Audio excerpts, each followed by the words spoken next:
बिस्मिल्लाहिर्रहमानिर्रहीम। आज की बात में आज हम बात करेंगे ज़ाविया की बात है, अशफाक साहब की बात है। तो ज़ाविया में अशफाक साहब कहते हैं कि एक दिन मैं बाबा के पास बैठा था तो बाबा ने मुझे कहा कि पुत्र, दुनिया क्या होती है, दुनिया किस तरह समझ में आती है, आज मैं तुम्हें ये बताऊंगा।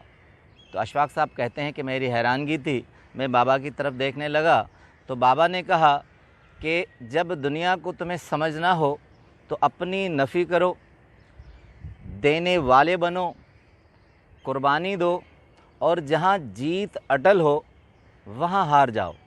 तो कहते हैं मैं बहुत हैरानगी के साथ बाबा को देखने लगा तो मैंने कहा कि इससे क्या होगा।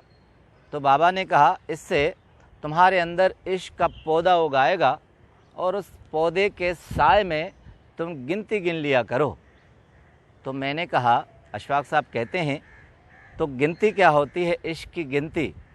तो बाबा ने कहा कि इश्क की गिनती 2 से शुरू होती है और 1 पर ख़त्म होती है। जब तुम ये कर लोगे तो तुम्हें न सिर्फ बाबा की बात बल्कि सारी कायनात की बात समझ में आ जाएगी। अशफाक साहब कहते हैं कि अल-हमरा लाहौर में जो थिएटर है तो वहाँ बहुत से ड्रामे हुआ करते हैं, ड्रामे का उरूज है।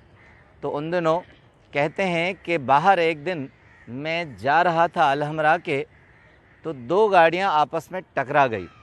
अब कहते हैं एक बहुत बड़ी सफ़ेद गाड़ी थी और एक नीले रंग की गाड़ी थी। जब दोनों टकराईं तो आवाज़ इतनी खौफनाक नहीं थी, टकराव इतना खौफनाक नहीं था। तो कहते हैं कि उसमें सफ़ेद गाड़ी में से एक दाढ़ी वाले बाबा निकले जो कि मेरी तरह लग रहे थे, और उस नीले रंग की गाड़ी में से सूटेड बूटेड टाई वाला एक शख्स निकला। अब कहते हैं कि दोनों जब बाहर निकले तो दोनों के दरमियान खौफनाक जुमलों का तबादला शुरू हो गया।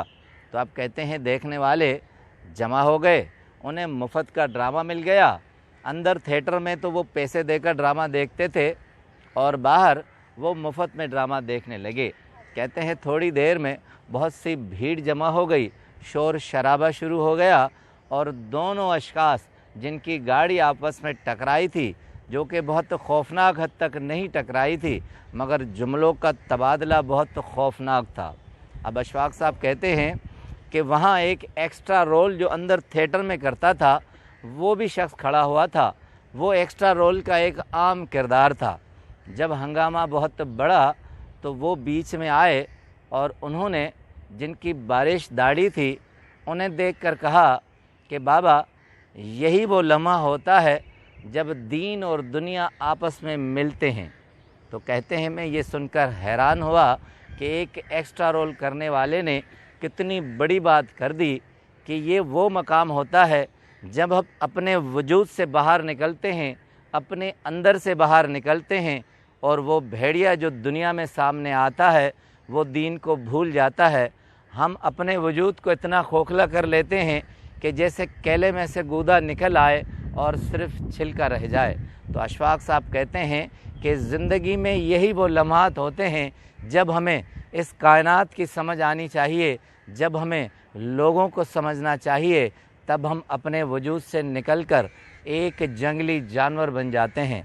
अशफाक साहब कहते हैं कि जिस दिन हम अपनी नफ़ी करना शुरू कर देंगे और जहाँ हमें लगेगा कि हमारी जीत अटल है और वहाँ हम हार जाएंगे, कुर्बानी देने वाले बन जाएंगे, तो मुझे लगता है कि हम उस वक्त अपने अंदर एक इश्क का ऐसा पौधा उगाएंगे जिसके साए तले हम गिनती गिनना शुरू करेंगे। और वही फिर लम्हा होता है जब हम अपने वजूद को कंट्रोल करते हैं, तब वही लम्हा आता है जब 2 से 1 बन जाते हैं, फिर एक ही शख्सियत में रहते हैं, एक ही मानने वाले को रहते हैं। तो अशफाक साहब कहते हैं अपने वजूद के अंदर रहें, अपनी नफ़ी करें, फिर आपको कायनात में कोई भी ऐसी चीज़ है जो आपको समझ में ना आए। आपका बहुत बहुत शुक्रिया।